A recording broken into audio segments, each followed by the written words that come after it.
जवळून बघण्याची पहिली कोयना अभयारण्यात हीच वेळ आहे. म्हणजे कोयना अभयारण्यात असा वाघ बघायला भेटत ना. आम्ही ठसे आणि फक्त कॅमेरा ट्रॅपमध्येच पाहिलेला आतापर्यंत. कोयनेतील एका ओढ्यात शांतपणे पाणी पिणारी हिरकणी म्हणजेच STR-T06 सध्या काय करते असा प्रश्न तुम्ही विचारणार आहातच.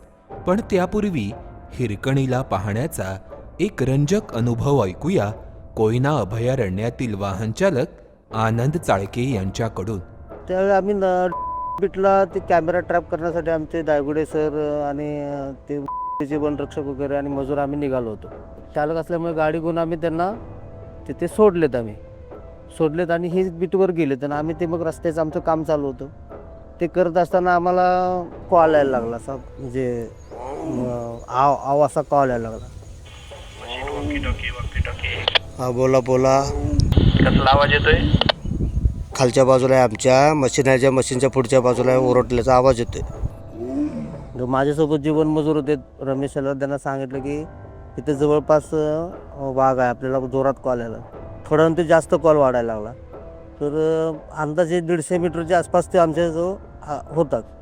मग परत आम्ही जरा गडबड केली की आपण जरा वरच्या टॉपला निघून जाऊया. आणि त्याच्या आधी जाताना आम्हाला ते कॅमेऱ्यामध्ये हे दिसले तिचं, म्हणजे ह्या एरियामध्ये आहे आणि वाटतच होतं की दिसेल आम्हाला एखाद्या वेळेस, कारण ह्याच्यामध्येच आम्ही होतो तिच्या रेंजमध्ये.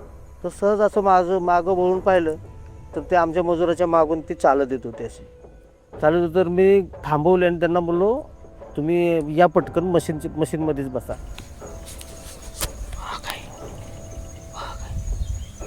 त्यांना म्हणलो तुम्ही हलू नका, इथे बसा, मी मशीन चालूच ठेवतो.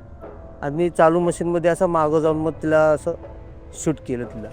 ती थोडी पुढे येत होती, मग मी असं मागं सरकत शूट केलं आणि नंतर ती त्या झुडपामध्ये गेली. नंतर परत आम्ही चालल्यानंतर परत तिसऱ्या वेळी आमच्या मागून आली ती. आणि ते मग त्यावेळी आम्हाला वाटायला लागलं की तिला ते आमचा ह्या रस्त्यापासून पुढं जायचं आणि आम्ही मध्ये तिला डिस्टर्ब करत होतो मशीन असल्यामुळे. मग आम्ही थोडं पुढं चालत राहिल्यानंतर परत ती मशीनच्या पुढच्या बाजूला आली. पण ते रस्त्याचं कॉर्नर असल्यामुळे अशी जाणार मशीन, अशी तिला ते डिस्टर्ब होत होता. जवळून बघण्याची पहिली कोयना अभयारण्यात हीच वेळ आहे. म्हणजे कोयना अभयारण्यात असा वाघ बघायला भेटत ना. आम्ही ठसे आणि फक्त कॅमेरा ट्रॅपमध्येच पाहिलेला आतापर्यंत. असायचं आम्ही जायचो त्यावेळी आम्हाला वाटायचं की एक दिवस आधी वाघ इथं होता, पण आजपर्यंत आम्हाला कधी पाहायला भेटला नव्हता. आणि त्यामुळे कधी भीतीचं हेच नव्हतं, म्हणजे कधी वाघच पाहिला नव्हता आम्ही. आणि त्यावेळी पहिली वेळ आम्ही तो वाघ बघितला आम्ही रेंजमध्ये त्या. कोयनेत स्थिरावलेल्या हिरकणी या वाघिणीने कोयना आणि त्याला लागून असणाऱ्या कोकणातील प्रदेशात आपलं हद्दक्षेत्र निश्चित केलंय. या हद्दक्षेत्रात ती गंधखुणा करताना देखील दिसली. ती शिताफीने सह्याद्रीचा कडा उतरून कोकणातही वावरताना दिसलीय. तोच सरळ कडा चढून ती पुन्हा कोयनेत देखील येते. पावसाळी हंगामात सह्याद्रीतील मुसळधार पावसामुळे जंगलातील कॅमेरा ट्रॅपची संख्या ही कमी केली जाते. त्यामुळे सध्या हिरकणीच्या हालचालींविषयी नेमकी माहिती सांगता येणार नाही.